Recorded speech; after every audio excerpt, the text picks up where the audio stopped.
He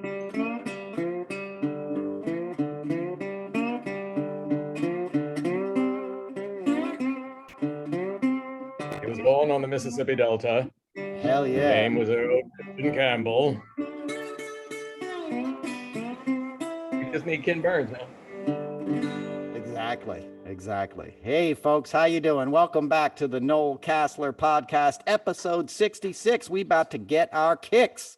Got my friend Steven Van Patten back here with me. Some of you guys, if you didn't catch the special we did a couple weeks ago, it was excellent, but we had some audio issues, so we got him back on the full pod, the audio hour. And I'm psyched to talk to this guy, and I think you're going to be happy with what you hear. He's a very astute sort of chronicler of the political scene, and he's also a colleague of mine in live television for many years. He's a DGA stage manager, which is no small accomplishment if you know the business. There ain't many of them, and they don't leave their jobs when they get them. You know, I was offered a DGA thing in 2000, and I already knew the deal. I was like, I'll be competing with the same people I've already been working with. And my buddy took that, Joey. I don't know if you know little Joey Despenzero. He took the gig. But I do. Yeah. You know, he barely works. It's a political game. It's a great thing. But I was like, essentially, I don't want to take anybody else's job. And I like my little niche, you know, and I like not having to be in the camera meetings and all the official stuff you have to do. But anyway, exactly. So how you doing today, Stephen? I'm good. I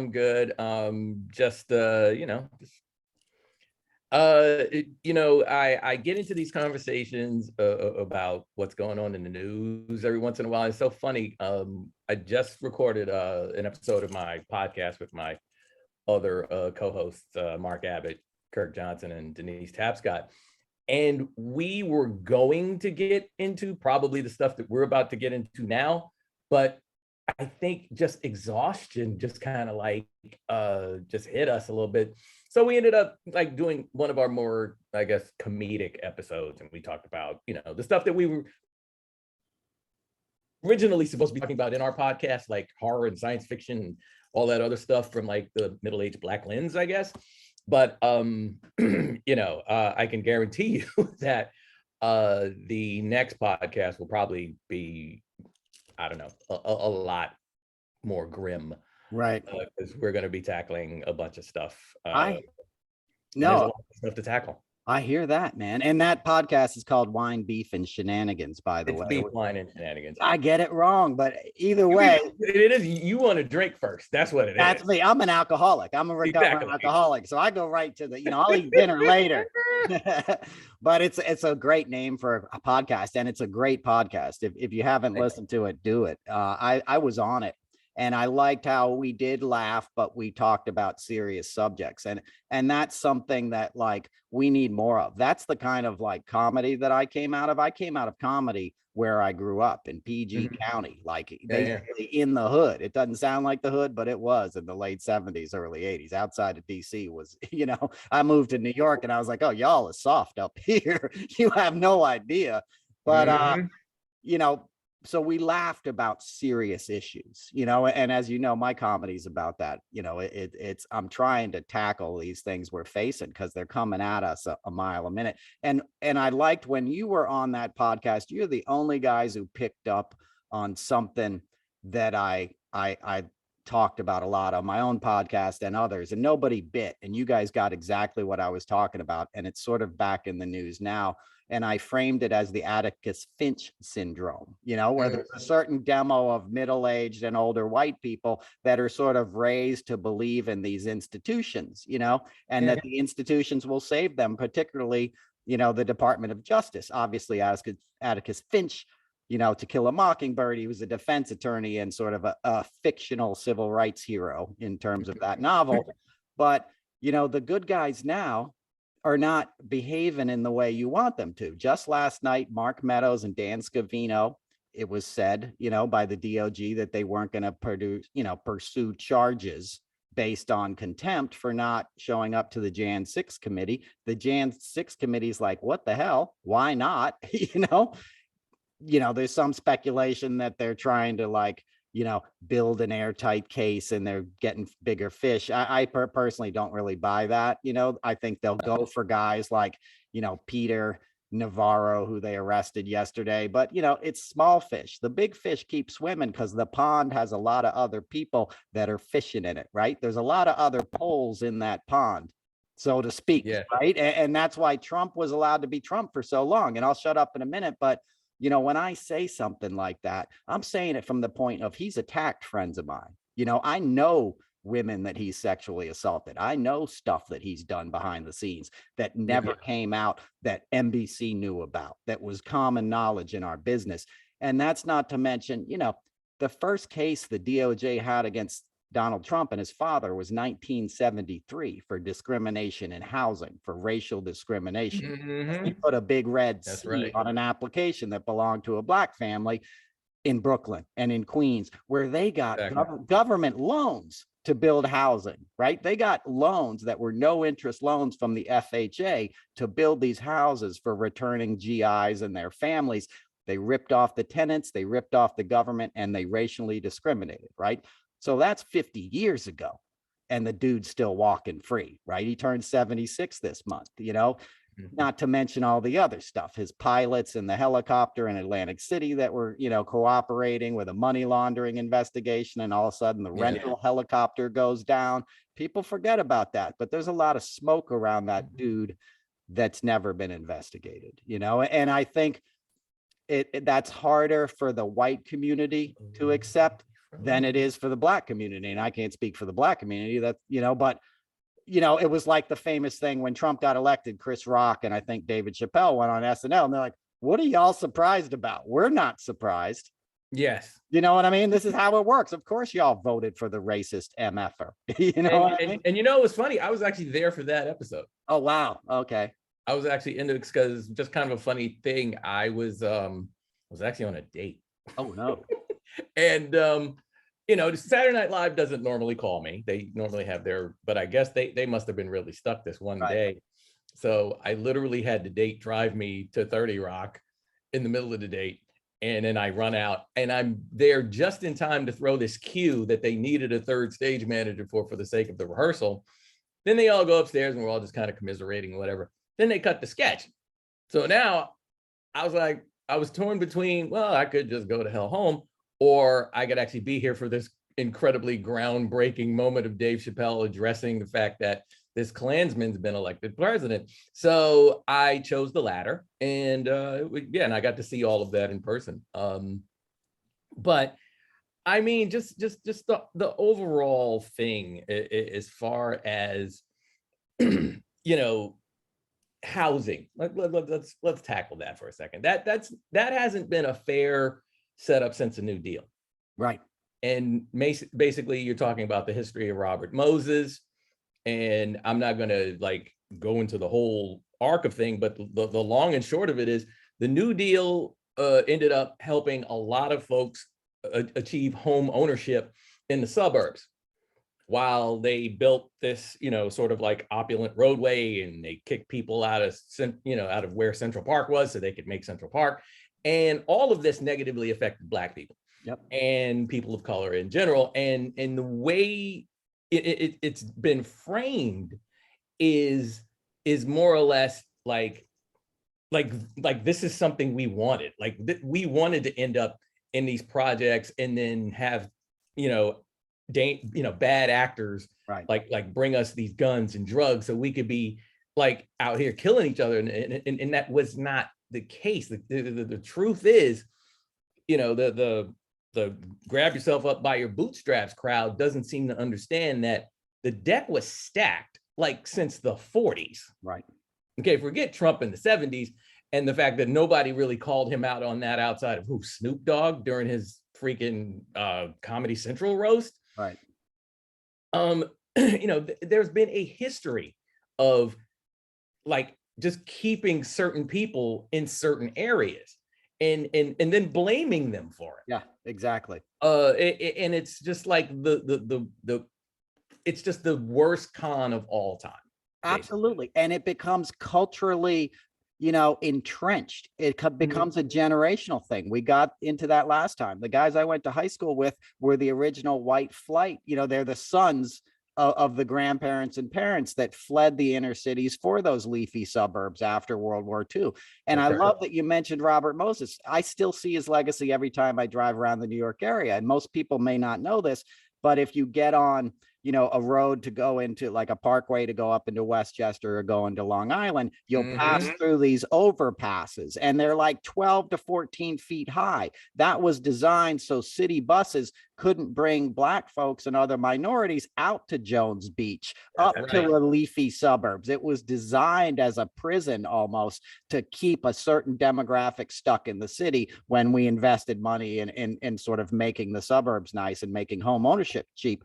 And it's funny to watch that to this day, because every day I drive these roads, I'll see a tractor trailer or somebody who didn't get the memo, right? He's following GPS and all of a sudden he's stuck and backing up. So it's a physical way you can see the legacy of racism in this country. And, a shout out to Pete Buttigieg, because he gave a talk this year from the podium and addressed that stuff. He specifically, I believe, called out Robert Moses, and we talked about this last time you were on the show. The Central Park neighborhood of Buffalo, where the top supermarket was once a thriving, like, Black success story. There was these big wide avenues with huge maple and oak trees down the center of the street. I mean, it was just bucolic. It had tons of wealthy Black families that owned homes in it.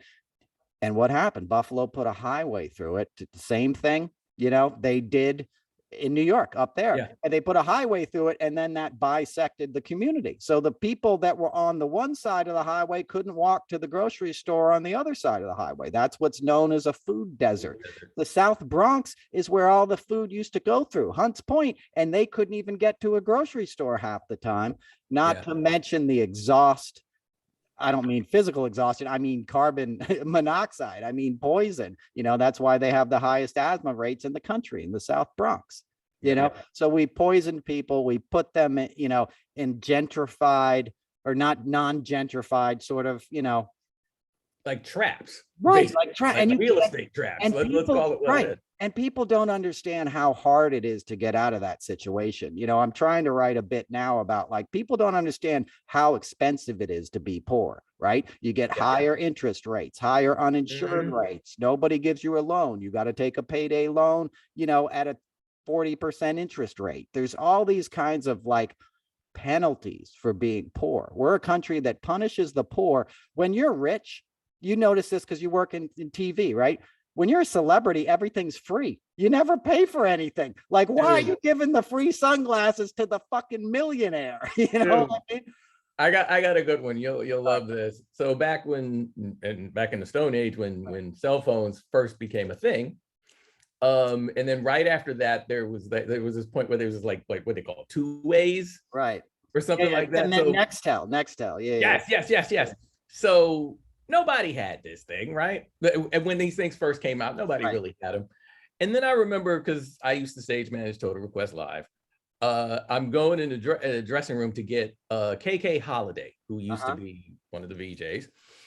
And I'm like, okay, and he's just sitting in the makeup chair, and they're trying to do his makeup, and he's busy fucking with this thing. And I'm like, KK, we gotta go. And he's like, yo, Steve, man, you gotta get one of these. And I'm like, why? I'd only end up talking to you. Nobody else I know has this thing. What's the matter with you? And it's just goes to show you how out of touch people are once they live that certain life. And it's like, and I mean, he didn't mean anything by it. He didn't know, what I'm saying? But it's just like, my man, you got a free prototype thing and talking about, I'm supposed to go get one now. Right. First of all, I'm going to have to pay half my paycheck for that because it just came out. Right. It's like, come on, man, stop. Right. So that was funny. That's funny. Oh, and that's probably where I know you from originally, was because I used to do a lot of MTV stuff in the late 90s. I did all the New Year's Eve from the TRL studio. Remember back in the day? I remember vividly. And so fun fact, New Year's Eve is my birthday. No shit. Oh. So, but yeah, it was funny. I had so many horrible birthdays as a kid that I, once it came to be that, oh, well, you could work. I was like, okay, then I'll work. So I hear you. I would eliminate having to figure out if I'm going to have a good time or not, and just, and just celebrate my birthday with, Blink 182 or whatever. Exactly. And Gigi Bell, at least Gigi's there at the front. Gigi Bell was always there with a friendly happy birthday SVP and blah, blah, blah. So, it was cool. I love Gigi. But yeah, no, that's it. So I remember in 99, I did a thing at the Garden called, it was like the 20th century greatest sports heroes for Sports Illustrated. We did this big live taping thing. And that was back in the day where they were just throwing stuff at celebrities. Like there was a little bit of crackdown because the tax-free, but this is where you get the $50,000 gift bag, worth of stuff.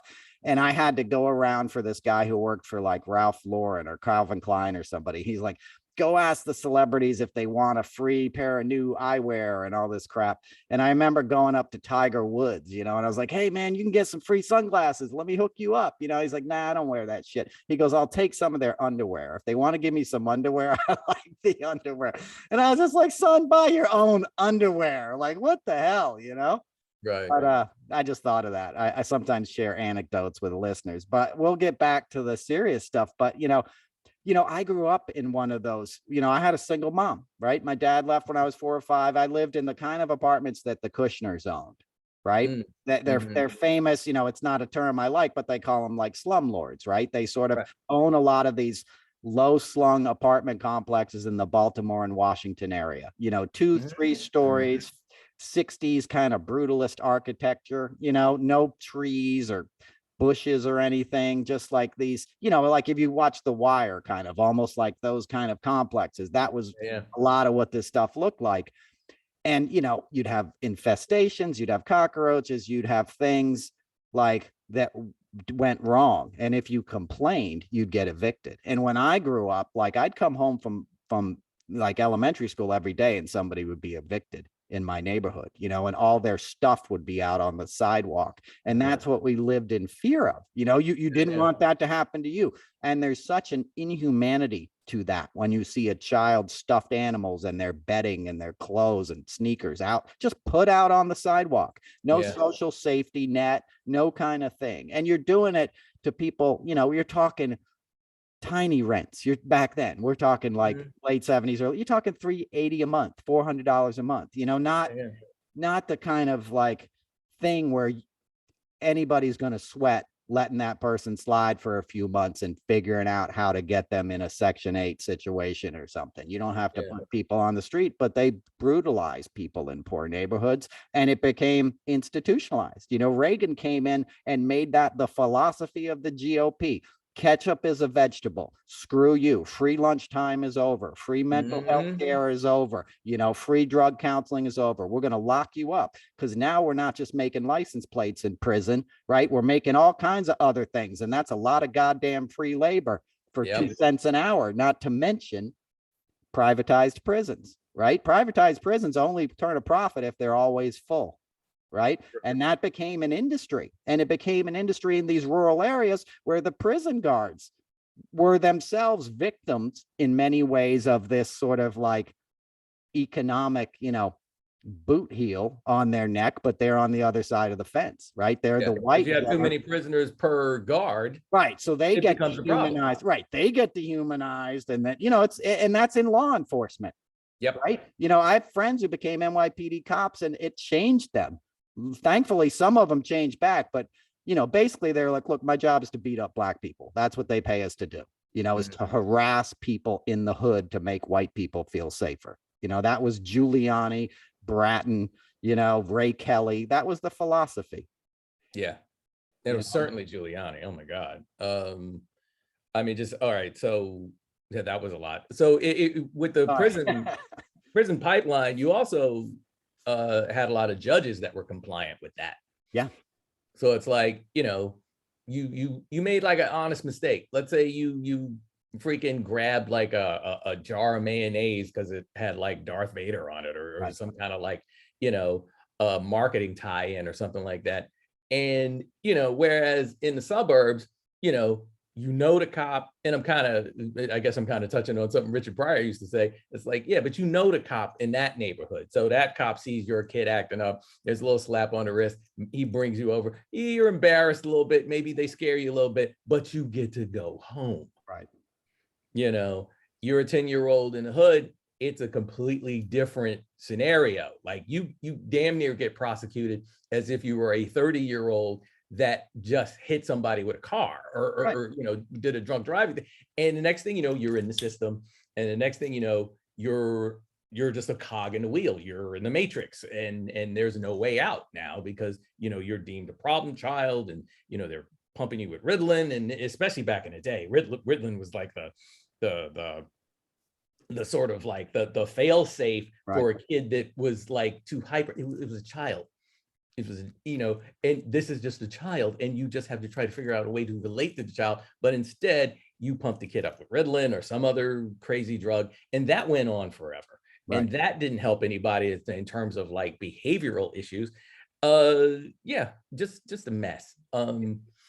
Just a mess. Absolutely a mess. And you bring up some great points. You know, like once you get in the system, it's very hard to get back out of the system, right? Probation is set up basically so you're, you know, to punish you after you've served your time, right? It's very hard not to, or, you know, parole and stuff like that. It's very hard not to violate that stuff. You know, it's designed to humiliate. And the great example is this woman in Texas. You know, her name is Angeli Gomez. She's the woman who raced in there and saved her 2 kids, right? It turns out now she's on probation, and she's been on probation for like 10 years, which is ridiculous because she works, she's got a family. You're like, what the hell is she doing at 10 years on probation? She only looks like she's 30 years old anyway, right?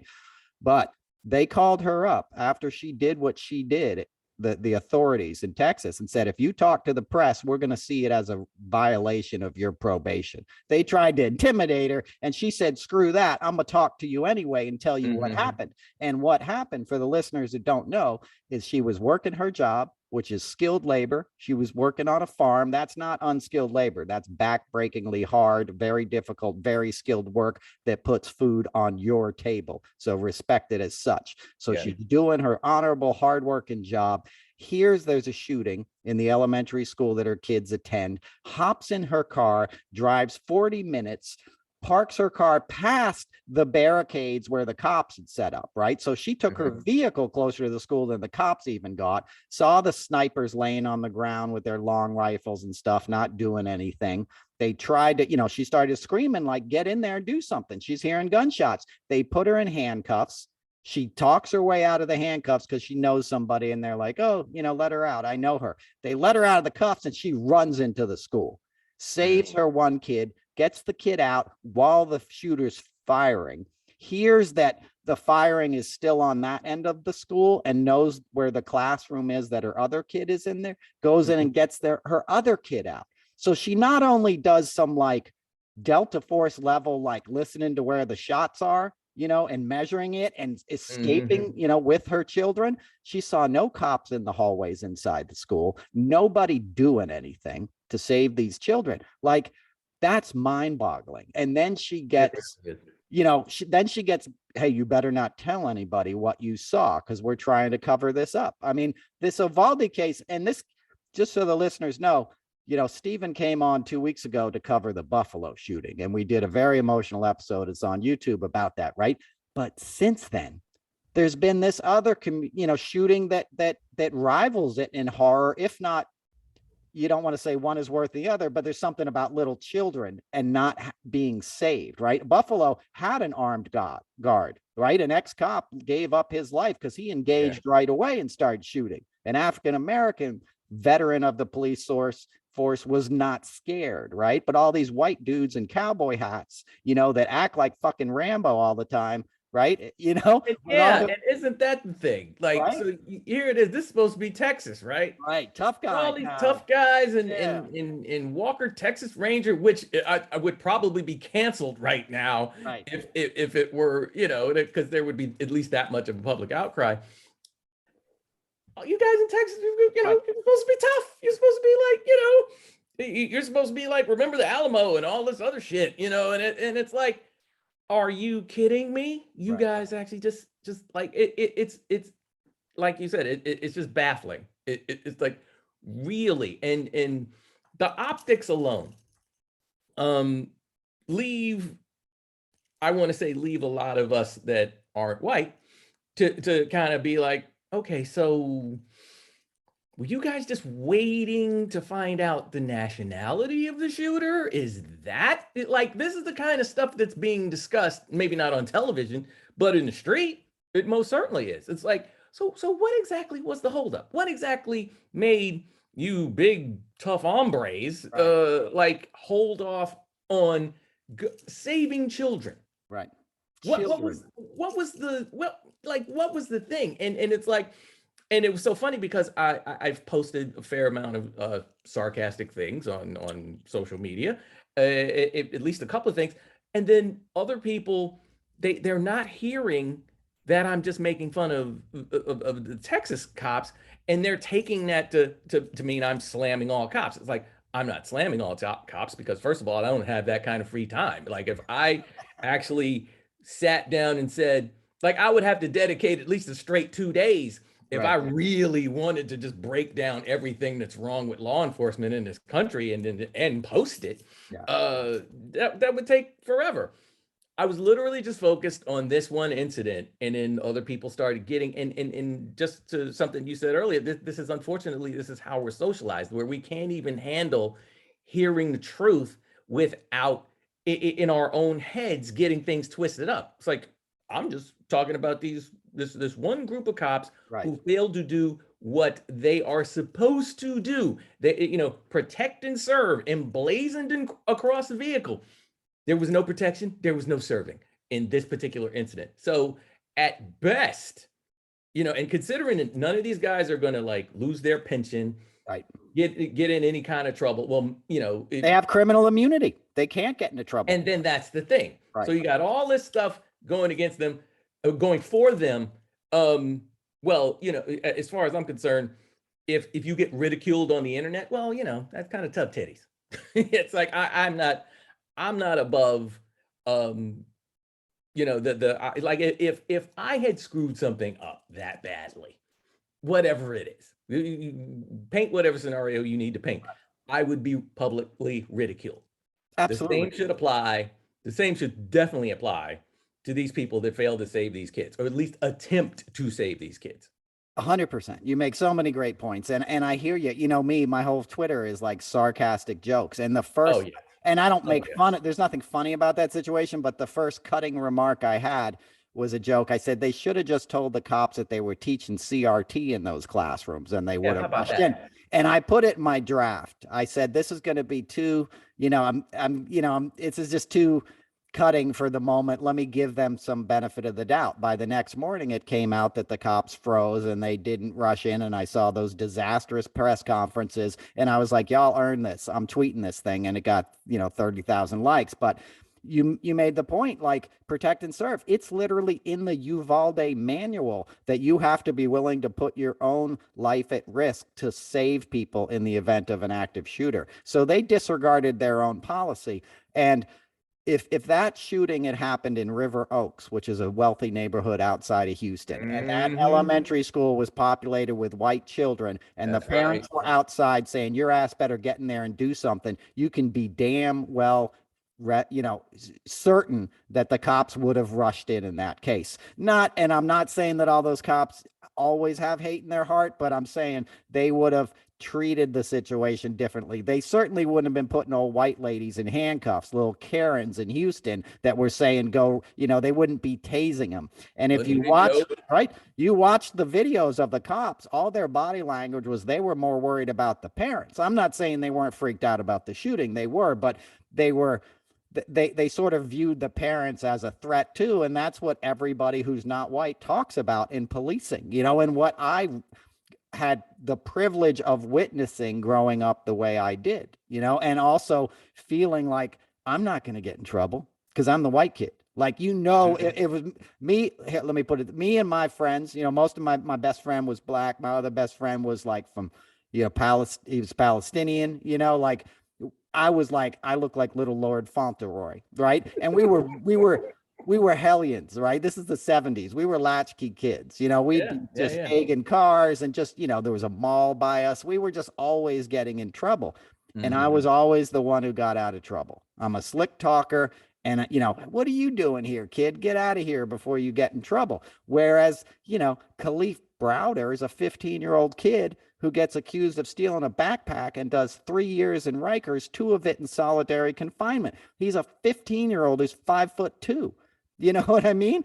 Like, so it's obvious that there's a problem. It's so institutional. It's not, you know, it's not something you change overnight, but it's something that we have no choice but to amplify now. And I think if there's anything, and I don't want to say good because nothing good can come out of a tragedy like Uvalde, but you couldn't have a bigger police fail, you know, and people that are normally like pro-institution are like, oh man, those guys messed up so hard. And it'll poke a hole in that bullshit iconography that Texas always pushes on everyone, because you nailed it. It's like Walker, Texas Ranger, you know, like Lonesome Dove. Like I've done a couple Super Bowls and NBA All-Stars in Texas.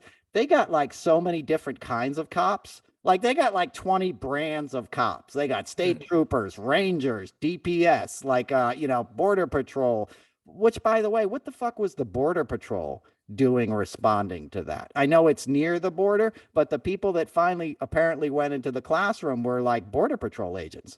The town's budget, 40% of it is spent on the police force, and they have their own SWAT team. How did that SWAT team not get assembled and respond to a school shooting? If you can't respond to a school shooting, what do you have a SWAT team for? Like, SWAT teams exist for bank robberies and school shootings.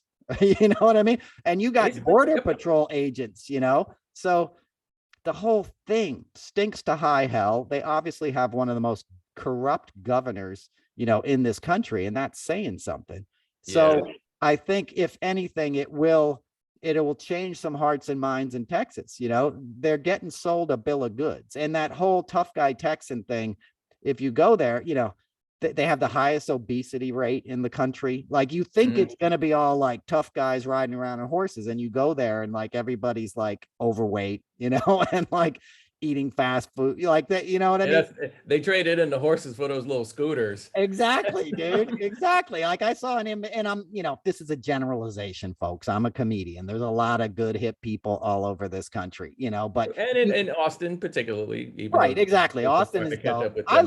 I love Texas. I like Texas songwriters, Willie Nelson, all, you know, I'm Lonesome Dove. Larry McMurtry was one of my favorite novelists. Like, I like Texas. I mean, I'm down with Texas, but blues, you know, Lightning Hopkins is from Texas. I mean, it doesn't get better than that.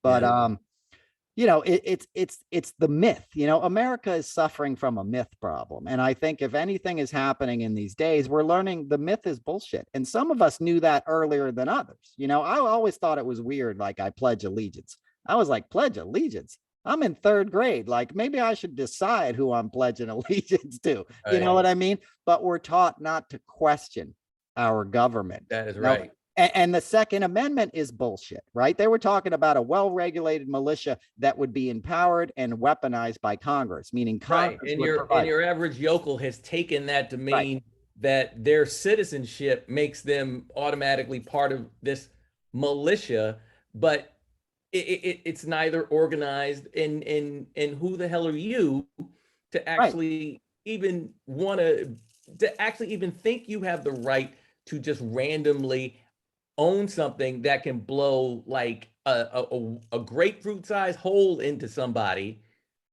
just because of some random shit you heard on Fox, which is why the cops are coming over the border and you know, the great replacement theory and all this other made up nonsense just to keep you agitated.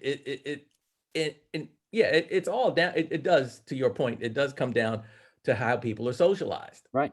You know, and the school thing, and you know how upset I am. Speaking about being a little kid in a public school, like, we used to play cowboys and Indians. Now, first of all, you little kid in the city, the scenario of cowboys and Indians is so far removed from your reality. Yet there you are playing cowboys and Indians, right? And then nobody wants to be the Indian because, of course, they lost or they're the bad guys. Meanwhile, the actual history is no, they weren't the bad guys. Right. First of all, Right. and they were being systematically wiped out. And then somehow that translated into a kid's game that reinforces the bullshit. Dude, I just wrote a bit on that this week. I said, when Okay. I was a kid, we played cowboys and Indians. That's obviously politically incorrect. Now it should be called racist and indigenous people. You know, racist and Native Americans, right? There's no gray area in that. You know, it's the people that came to slaughter, you know, other people and steal land with the power of the gun. If the white folks didn't have guns, it wouldn't have worked out that way, the way it did. You know, this would be probably a paradise right now, and there'd be some white people living alongside, but they slaughtered also the population that probably lived in concert with the earth better than anybody else. You know, like it breaks my heart to think of the knowledge that we probably lost, you know, in wiping out a culture that had been here for tens of thousands of years and lived in this rugged and beautiful land in concert with nature and knew which herb to eat to cure an ailment, knew how to like take from earth and honor it at the same time, right? They didn't keep their animals in centralized factories for profit. You know, they ate a buffalo and worshiped it and used every part of it to help sustain them and then honored its spirit. That stuff is not hocus pocus. That's how you live on this planet and thrive. Okay, because there's energy in this earth that we don't even know about and we've lost. It's like burning a whole library full of books, you know, and being like, oh, Shakespeare didn't say anything. Which white people are guilty of too. Bingo. I didn't even see that. I walked right into it, right? But you know what I'm saying? I do. That was replaced with industrialization, with get a gun, get a power. Now we got coal we can burn. We can get a locomotive and we'll get a bunch of people from China to build the railroad and make them, you know, and then we'll steal a bunch of people from Africa and make them work the fields. And then we'll get all rich on it and we'll congratulate ourselves, right? And how we're bringing this new democracy to the world. And let's go back to the Second Amendment thing. Patrick Henry was an anti-federalist, as was George Mason. And both of those guys wouldn't sign the Constitution. They were both framers, you know, founding fathers. They wouldn't sign it. So to appease them, they had another like Virginia ratification ceremony. And they said, all right, you know, James Madison or whatever, like we'll come up with this militia thing. Because those guys were worried, like if the government decided to become abolitionists and the army didn't protect them, then they were going to get slaughtered by the enslaved people. And Patrick Henry at the time was the governor of Virginia and the largest owner of enslaved people and a wealthy man off of his plantations. And what else had just happened right then? The Haitian Revolution, right? Where the Haitians had thrown off their French colonial captors and became the first free Black nation in the Western Hemisphere. And then they pulled some other hocus pocus and said, now y'all got to pay reparations to your owners. And that's why Haiti is still impoverished, because they were bound with these laws like, all right, y'all can be free, but you got to pay us back what you were worth to me, which is just insane, right? Insane, right? That's some shit. And you know, my grandma passed away a couple of weeks ago. She went and built schools in Haiti and wells and did a lot of work there. And most people still don't even know that story. But not about my grandma, but about the Haitian Revolution. But my point is, the Haitian Revolution had just happened at that time. It was like 1784 or something. So these guys spoke out against it. George Washington, all these cats were like, yo, that's violence. That's not good. Like they were all writing op-eds like, what are y'all doing down there in Haiti? Come on, peace and love. Don't be cutting our heads off, right? So that's what these dudes were worried about. It was all racism at its core, and how do we dominate another group of people and protect our way of life? And that dovetails perfectly with the modern NRA, you know, which was taken over in the late 70s by a racist, this dude named Harlan, who liked to shoot immigrants and stuff, and introduced legislation called like wetback legislation. It was an open racist, and he basically had a coup at the NRA, because the NRA wasn't always like Nazis like it is now. It used to legit, you know, be like dudes who like to shoot rifles and go hunting. And, you know, there's only so much money in that, right? You're only going to buy so many deer rifles in your life, right? But if you tell these white people they need a bunch of military style weapons to protect themselves up in the suburbs, because, you know, the black folks are coming and the Mexicans are all coming to kill them, then these dudes are buying guns every other day, right? And that's what we see now. I'll make one more point. gun hoarders. Okay. People are hoarding guns, bro. And let's just tie this into the like Second Amendment. Okay. So you're talking well-regulated militia. Okay. Right now, there's 400 million guns in this country. Half of those guns, 200 million guns, are owned by 3% of the population. 3% of the population is 10 million people. So there's 10 million people that have at least 20 guns apiece, right? Modern weapons, okay? I basically think they're Michael Gross and Trimmers. Bingo, right? The armed services itself has 1.3 million active duty members and 800,000 reservists. So 2 million people, right? So do you think the founding fathers meant we're going to have a well-regulated militia that's 5 times as big as the actual army? No. Right? No. Do you see what I'm saying? Nobody would empower like private citizens to have the ability to sort of, you know, take over the army. Obviously, that can't happen now because we have bigger weapons, you know, which is the other argument. Like, if you just want to simplify it, mine's complicated. Simply like, you're going to overthrow the government. Like you're going to shoot at a freaking tank, like, you know, or a nuclear bomb. Like, you're not, right? So the whole thing is just such bullshit. You know, it drives me nuts. Yeah. No, I mean, as far as all that goes, I mean, I feel like with the Constitution, okay, think about when it was originally put down, you did have like the skirmishes with the Indians. You did have the threat of slave revolts. And I'm sure that, you know, those good old boys with their massive plantations and making, because here's another thing that people don't really talk about when they talk about, when the conversation of reparations or any of that stuff comes out, is that the main reason that this country is so wealthy in the first place is because for a time, we supplied the entire world with cotton. And once the cotton gin was built, our output like just went up astronomically. I forget the exact math, but it was insane. And you can think about that for a second. You're supplying cotton. And every country, everybody is using cotton. You're supplying most of the world with cotton. And it's our biggest gross national product at the time. It is how this country got as wealthy as it is. Yep. And that alone, okay, is one of those big things that somehow doesn't make it into actual school curriculum. Right. Don't talk about it. Not even in Black History Month.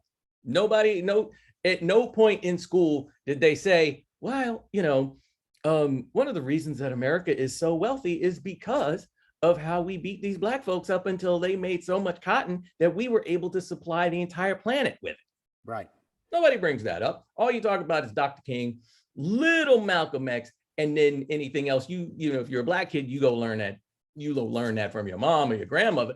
And then, of course, if you're not, you don't know any of that stuff. And, you know, the way that Dr. King thing is framed, of course, is that, well, you know, racism was a thing, but, you know, we kind of solved it after we killed Dr. King. And you know what? There's really no reason for them to be complaining about. Look at MTV. CJZ, isn't he having a good time? Yeah, Black people don't have a problem anymore. Look. Anyway. No, that's great. And the doctor, go. No, and all I was going to say was, you know, to frame the whole, going back to the whole CRT thing, you know, and just the fact that you're not teaching the actual history, you're going to constantly have everybody at odds. Right. Because you have MSNBC more or less telling a version of the truth, which of course is closer to the actual truth without, you know, with leaving certain things out. But over on the Fox side, it's just all fabrications and bullshit. Right. And all this sort of like, no. It's like no one really has an argument. No one really has anything to complain about. This is a wonderful country and everybody's treated equally and everything is fine. Meanwhile, that is complete nonsense, complete trash. And yeah, so it just gets exhausting because you end up in these arguments with these people that don't know the history of the country, don't know how we got here, and think they're completely justified in feeling how they feel, completely think that whatever is wrong with the Black community, that's completely our fault.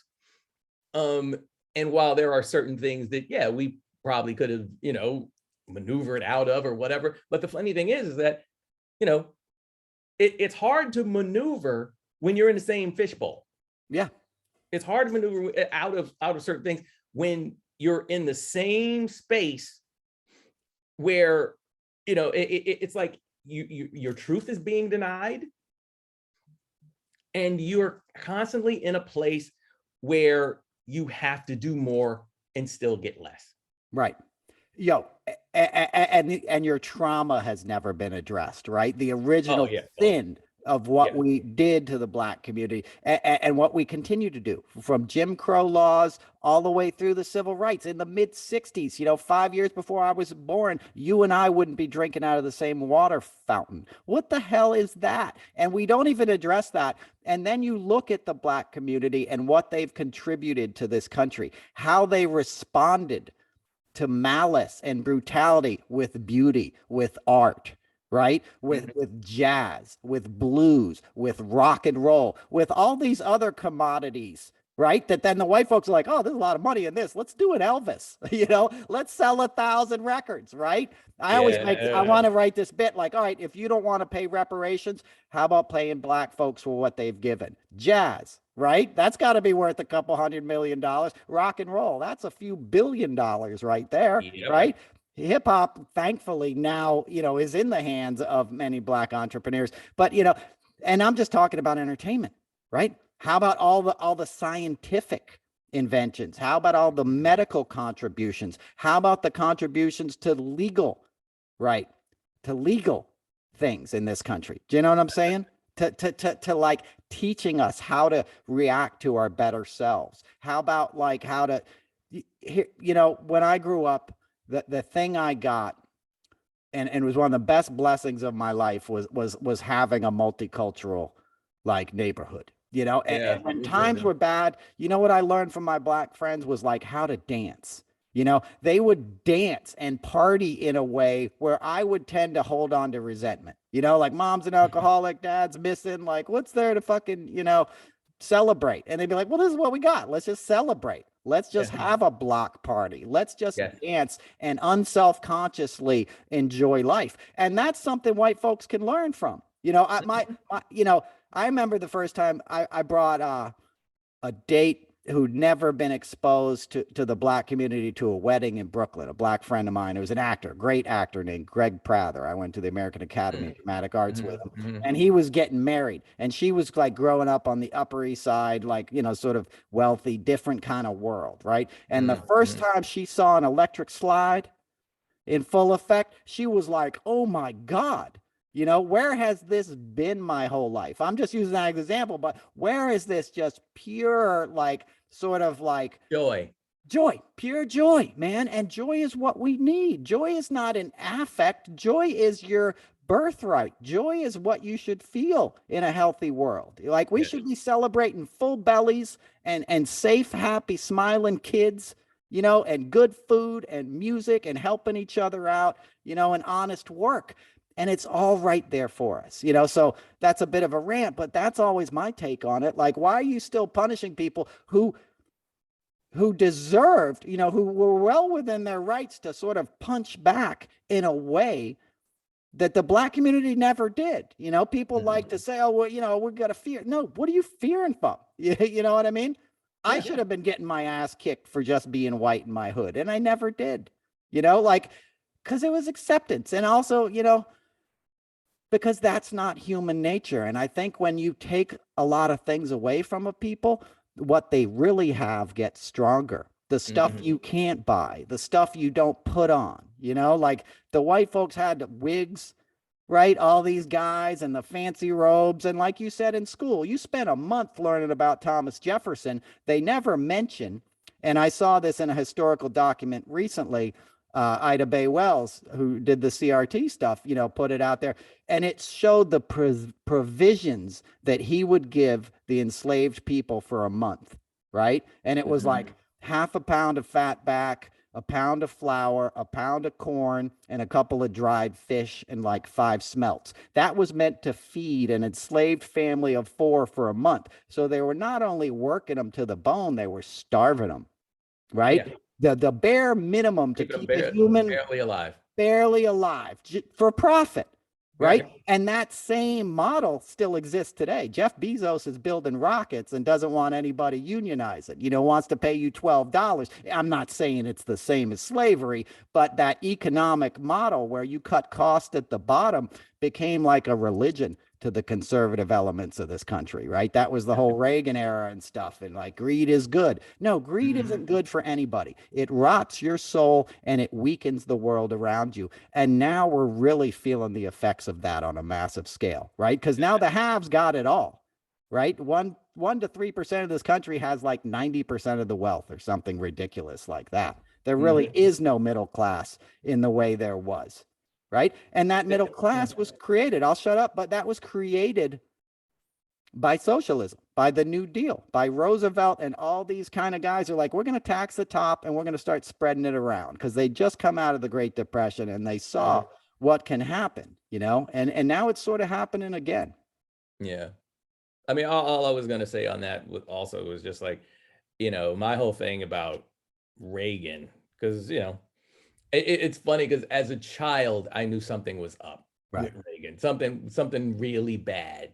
And at the time, I didn't even know that Reagan had already cut the legs out from under the Black Panthers, which was a big thing because, just going back to the whole NRA thing, it's like, so here you have the Black Panthers, and they weren't like, armed to the teeth and all this. They just had just enough weaponry to defend a community. Yeah. Just to be able to, like, for when the cops came and tried to do some kind of overreaction to something, they're like, oh, no. You can go. We've got this. Right. And it's like, it was like a whole thing, policing your own communities and school lunches and just taking care of your own and making sure that the system didn't completely brutalize a community. And hateful ass Reagan, oh, no. We can't brutalize? What the hell is that? Nope. And I mean, it's just like just the litany of horrible boogeymen that have plagued our community for the longest time, from like Harry Unsingler, who I think I mentioned last time, J. Edgar Hoover, who, I mean, literally responsible for the harassment and ultimate like demise of every civil rights leader from Marcus Garvey on to Dr. King and Malcolm X, and everybody in between, just with the surveillance and the, the pictures of stuff that, maybe because I guess Dr. King, well, there is no guessing, Dr. King was, he was, I guess, cheating on his wife or whatever. But, the fact that you got involved in that's where tax dollars went. Yeah. John Lennon. Somebody's messing around on their wife. It's generally a private matter. I'm not justifying, I'm not saying it's right or anything like that, but it's a private matter. But in that case, the government decided to say, oh, well, Mr. Civil Rights guy wants to have a little pot. Okay, we got a trick for that. Your tax dollars going to work. Yep.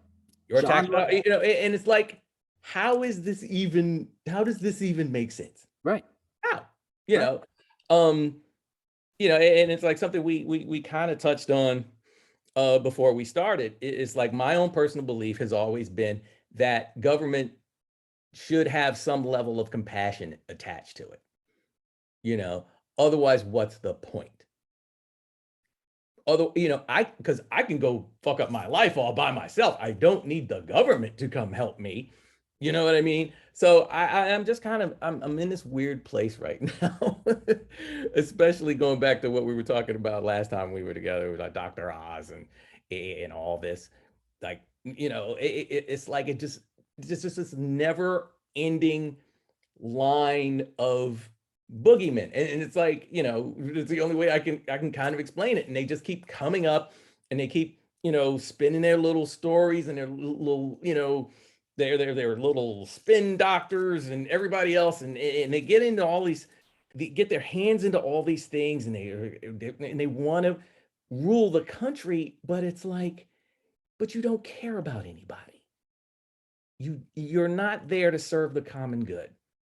So it's like, why do you want the job? And then ultimately, I guess the answer is power. Power and more money. Power and more money. And okay, fine, but there is just a suffocating amount of hypocrisy attached to all that. And so here we have, among other things, we have Dr. Oz, who, as I mentioned before, may have been great heart surgeon, quarterback, brilliant guy in his own way, but just, not somebody you want in charge. Right. And Steven, for the listeners, was Dr. Oz's head stage manager for many years. For one season. Or one season. He was out after one season, which tells you a lot about Dr. Oz, folks. Because if you get a steady show, usually you stay at it, and we don't have to get into why you left, but you made the point. He's a billionaire. Basically, his wife owns a Splenda, the big tree service company. He's worth tens of millions of dollars. He lives in New Jersey on the Palisades. He's a Turkish citizen. He's got dual citizenship with a country that's run by a dictator. And I got no problem with Turkey. I wear Sabas. Those are Turkish shoes made in a little village in the Middle East. So I'm down. I'm down. But they're cool. But I like style on my feet. You know how it is, even around the house. But you never you said it. It's like empathy. You want the politicians that have empathy. I don't always tell people this, but like I did a show with Jimmy Carter. It was the Goodwill Games. It was the late 90s. And we were doing this thing down at the Wintergreen.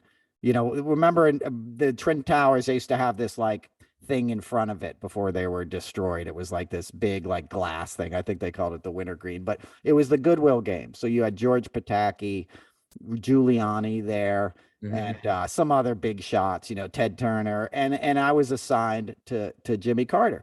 And he shows up and he gets out of the little limo. He's got like one Secret Service dude with him who was like this little Asian dude with a lazy eye, right? And he was like my size. And I'd never gotten the sense from another human being that they could kill me with their little fingers more than I did from this dude. It was just like, I was like, oh, this is the baddest motherfucker on the planet, because you'd look at him and you'd be like, nothing to him. And then you sort of like looked another second and you're like, oh no, that's Bruce Lee. Like that dude, like that dude can handle his business like an Israeli, guy. So you're just like, it was very funny. I still remember it like 20 years later. But so Carter gets there, and Giuliani had already thrown a temper tantrum on me. I've talked about this before. He cursed me out and all this stuff. And he wanted to see the sides off of the teleprompter before he'd get out of the makeup chair. And I'm talking to you guys on the headset, because stage managers are freaking out. Like, where's Giuliani? He's supposed to be stage right 5 minutes ago. And I'm like, he won't leave the dressing room. He's cursing at me. He's literally like cursing at me and throwing shit at me and stuff. But then I go to get Carter and all these guys are waiting, and I start to bring Carter to the stage, and he sees this little school kid, who happened to be a young black girl, right? It doesn't matter what color it was, but like he sort of like went down to her level and talked to her like she was the only person in the world. And it wasn't, because at first I was like, oh, he's talking to the black kid for the photo op kind of thing. Because you see a lot of that shit, as a lot of people, oh, look at me, I'm the man of the people kind of thing. This was legit. He was like, what's your name? What grade are you in? What's your favorite subject? What are you reading right now? What's the last piece of homework you did? Like, she was the only person in the world. And it was from a genuine like place of having an open heart and caring, And like, that's what you want. I saw the same thing in President Obama. I saw the same thing in Bill Clinton, who's a flawed man by any metric, but, cared about people. He came from nothing. He was Hope, Arkansas, single mom, broke, I don't trust billionaires that are running for office, because if you have $1 billion, you could do so much good anyway. You don't need the public office. You got $1 billion. You can go start paying off student loans and getting animals out of shelters and feeding school kids. And, you mentioned the Black Panthers like that. People don't even understand what the Black Panthers were, because it was just told like, these are terrorists. This is something to fear. I knew Afeni Shakur, who was Tupac Shakur's mom. Okay. She was one of the original Black Panthers. I got to work with her on a VMA show, as a matter of fact, with her and Biggie's mom. We did at Lincoln Center, but I was a fan of hers. I knew who she was, and I sat down and talked to her about it. And the Black Panthers in Oakland were policing the police. And they knew, because there was so much police brutality in that hood, they said, we're going to show up on the perimeter. So we won't affect the police action because we know we have to stay within our legal rights. We're just going to observe. And if we see something out of line, we're going to report on it, and we're going to do it armed. And the rest of their program was giving school kids breakfast and stuff because they was a completely impoverished, forgotten neighborhood, so they were policing their own. They weren't like, oh, we're going to take down the government kind of shit.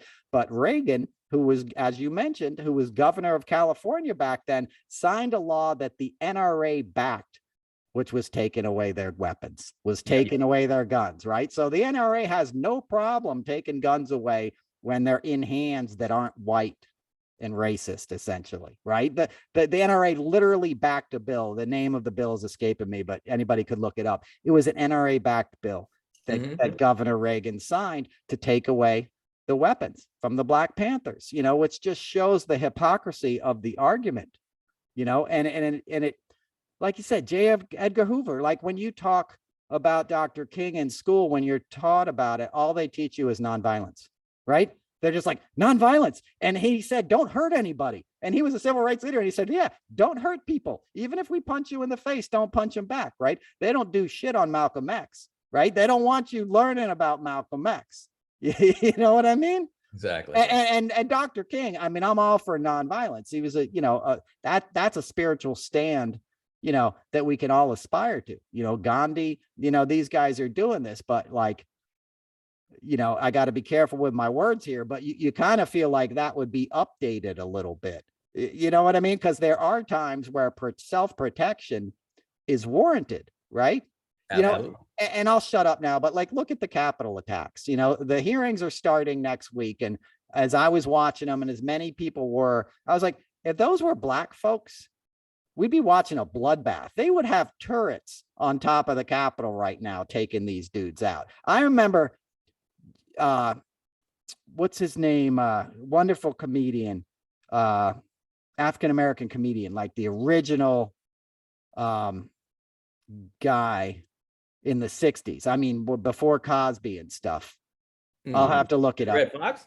No, not Red Fox, who I loved. Very politically outspoken. They just did a great documentary on him. Oh, Dick Gregory, maybe. Dick Gregory. Thank you. The kindest compliment I ever had was somebody compared me to Dick. I was like, no, what are you doing? Like when the publicists do write-ups, I get Dick Gregory and Carlin and other things that would just make me look like an asshole, but you know how publicists are.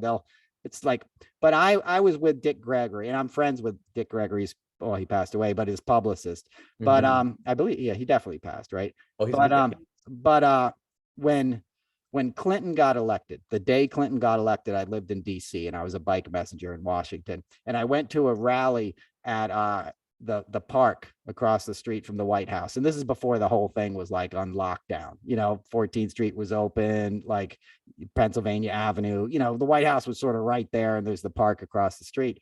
And I'm there at a rally with Dick Gregory, and he goes into a rant about this stuff, about how there's two sets of law. And he goes, every time I speak, I've always had like FBI and people like follow me around. This is Dick Gregory, who was on one of those watch lists that Hoover put him on in the 60s.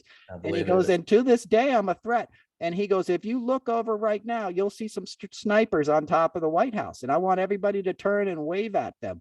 And sure enough, he pointed at the White House, and there's two snipers up there because there was a gathering, in Lafayette Park or whatever it's called. And, everybody waved. And he was like, hey, snipers, how you doing? And he waved and stuff, right?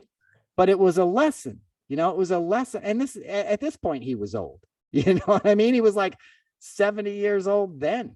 So, it just shows there are two sets of rules, right? That's what Trump era is showing us. Like the fact that these dudes are still walking free a year and a half after they did what they did. It came out yesterday that Mike Pence's chief of staff, Mark Short, had to call up extra Secret Service to protect Pence the next day because Trump was going to turn against him at the rally. Yeah. Like, that's insane. I don't think, and that didn't barely registered. Like, and what else is crazy about that whole story? So apparently he's very good friends with Dan Quayle. Oh my God. But it was Quayle At least this is how it's being framed. Because and every time I hear a story like this, don't get me wrong, it's like it's a relief because it's like, okay, well, at least somebody over there has some kind of fucking sense. Right. But then at the other side, it's like, it's kind of like I also feel like they're also mitigating their because just in case full blown fascist Nazi, whatever they have, whatever a percentage of them seem to have kind of like ready for us. In case that fails, they don't want to lose the party completely. So they like to have like, oh yeah, well, they like to remind us about stuff John McCain did. And they you know, and then they have these little stories like this one about Dan Quayle, which is apparently supposed to be true. But apparently Pence got Quayle on the phone and during the whole thing, and it's like, hey, I don't know what to do. And he was, and Quayle's words to him were apparently, do your job. And by that, he meant, you know, ratify Biden. Right. Which is interesting because, I mean, let's face it, Dan Quayle's not invited to the barbecue. Right. At all, you know. But here it is, it's like there was at least that much of a reasonable train of thought that got Pence through that. What's sad about that is that's going to actually be framed like as heroism. Right. You know, when that's really just bare minimum of what was supposed to happen. That's really just, it's like we have gotten to the point where, you know, just expectations have just been so mitigated to the point where anything that's remotely decent, fair, or just makes sense, just logical, is all of a sudden this like massively heroic act. And it's like, no, it's what you were supposed to do in the first place. You know, it's, but this is how the narrative is just so manipulated and just so corrupted right now. Right. It's just like, yeah, you were supposed to ratify Biden because he won the fucking election. Exactly. You're rewarded for doing your job. Exactly. Right. Exactly. But now, and the thing is, you also had to think about it like this too. Mike Pence wants to be president. Yeah. And you're not going to be president if Trump takes over the entire world and then makes Ivanka president after, you know, he passes on. 100%. And he would have gotten executed, you know, and I think he knew that at this point. If Trump took over, the other thing. Right. I think it is like in the moment, it doesn't seem like he had the full grasp of it. I mean, I think he knows now. Right. And that's why now all of a sudden he's all like, you know, now he's in press talking shit. You know, it's like, yeah, well, no, man, fuck that, you know, or his version of it, let's say, because he is, you know, and it's like, it's just so funny because it's like who we decide is going to be the hero and who we decide is going to be the villain in these scenarios. It is just so twisted up at this point that it's like you don't even know what to make of it outside of the fact that, you know, we're just so manipulated. Yep. And you know, and I'm pretty sure there's a lot of people in the conservative side that just wish that the internet had never even happened, because all of the horrible, heinous things that happen to indigenous people and Black folks and Latinos and everyone, like all of that stuff is laid to bear now. Like some of it, thankfully, you know, I had a chance to chronicle some of it for the YouTube channel Extra Credit, with the Tulsa riots and various other things, and even how, you know, Jackie Robinson was being treated. You know, I mean, that's of course not the most unknown story in the world, but it's seldom discussed in a world where everyone's trying to convince everybody that, you know, oh no, things are fine. You know, it's you know, just a few, you know, bad apples that are doing all this complaining because of civil rights and, you know, woman's right to choose and all this other stuff. It's like they frame it as one way, we frame it as the other way, and then the truth never really seems to bubble to the surface, except in, you know, except for people that are actively going out to find the truth. Yeah, you got to search for it. I mean, I learned about the Tulsa massacre because I used to go to the Woody Guthrie Folk Festival in Okemah, Oklahoma. and I was out there, and I've landed in Tulsa, and some folk singer, a liberal, old white guy was like, what happened here, right? And that was when I first learned about it. And it wasn't long ago. I'm talking 2015 or 16 that I learned about it. And then I dug deeper, and it was just one of many. There was in Florida, North Carolina, there's a bunch of those massacres, I'm actually reading a book right now, the Colfax Massacre. Bingo. That's another one. That was New Orleans. Right, exactly. I mean, it just goes on, and they try to protect you from that history. The People's History of the United States is a book by Howard Zinn that uses real historical documents to talk about, and it wasn't just black folks, white folks were getting abused too, like indigenous servants, little kids in factories with the door locks, sewing clothes and stuff. It was, humans have been cannon fodder for greed and capitalism and industrialization. And we're all so much more on the same side than we realize, and the true crime is that, like, Trump and these guys have really been able to drive a wedge between us now more than ever. But, like, fuck, his followers are going to get screwed the hardest. The fact when I saw people being like, Obamacare sucks, I'm like, you got an oxygen tank on the back of your, motorized scooter right now, and tubes up your nose, and you look like you're about 350 pounds, and it doesn't look like you're getting Blue Cross Blue Shield, out of your job. You're getting socialized healthcare right now, and you're railing against it, So, we're out of time now. We've been over an hour. We could talk for another hour, so you're going to have to come back and do it again. And, there's a lot to cover. And let me just put my one more thing on that Mike Pence. Like, I feel like if he had gotten in that limo that he famously, the Secret Service beast or whatever, he would have died. The next headline would have been Mike Pence has a heart attack leaving the Capitol, right? And you would have never known. He just had a heart attack. And one of them Secret Service guys would have, like, stuck a little needle in him or whatever, and it would have been all over. I know that's crazy conspiracy, but I feel like he would have been out of there, especially if Trump then put in, Chuck Grassley or whatever they were going to make the pro tempore, because there was a whole plan of, like, if Pence left, they could have sort of seized the thing and done martial law. Hopefully, they're not going to go that deep on it on January 6th, on the hearings that start next Thursday, but it will be decent. And for the listeners that want to come see me, I'm going to be in New York City on Tuesday, City Winery. It's a 7:30 p.m. show. It's going to be a lot of fun. I got a friend opening, and I'm doing my hour, my 70 minutes. I do a lot of rock and roll stories and a lot of behind the scenes stuff, kind of like this podcast, and then a lot of jokes. So it's a good time. Come on out. The next night, I'm going to be in Philadelphia at the City Winery. So I'll do my whole Constitution rap, right? That's where it came from. I went down there in November, and I went to the Constitution Museum, by the way. It's like, we all have holes in our education. I had a childhood where I wasn't like, I've read the newspaper every day. I didn't pay attention to class, so there's some stuff, that we can all learn. My point is, it's incumbent upon all of us to get these facts, so we're armed with them, right? And, anyway, so, but it'll be fun. Okay. It's not going to be a monologue on the Constitution. It's going to be some jokes, but there's going to be some truth in there. And I'm going to go hard after that grifter, Dr. Oz, who's now your Senate candidate. And, can I just throw in one thing real quick, which is very, very funny. Yeah. So John Fetterman, who's running against Dr. Oz, he actually put in some campaign literature email thing that just like yesterday, he said, I didn't know that this was a flex, but I actually live in Pennsylvania. I got to admit, that was pretty funny. That's very good. If nothing else, Pennsylvania, do the right thing. Oh my God. And Dr. Oz lives in Jersey.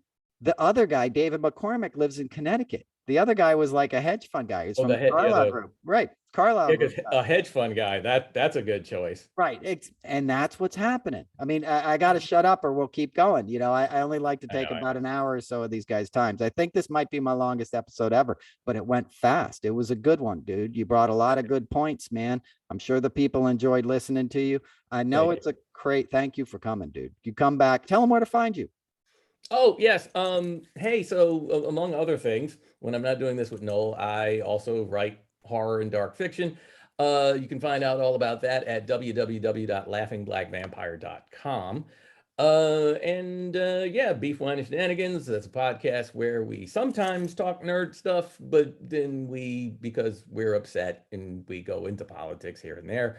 So yeah, that's the name of the podcast. It's easy enough to find. It's everywhere you consume podcasts, because I pay a millennial $75 a month to make sure I'm where I'm supposed to be.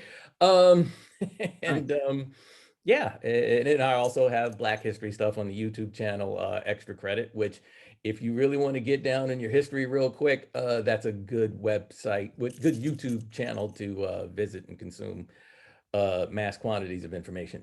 And Yeah. That's all I got for now. Perfect, dude. Check him out, folks. And, Black history is American history, right? It's even sold to you as something separate. It's American history.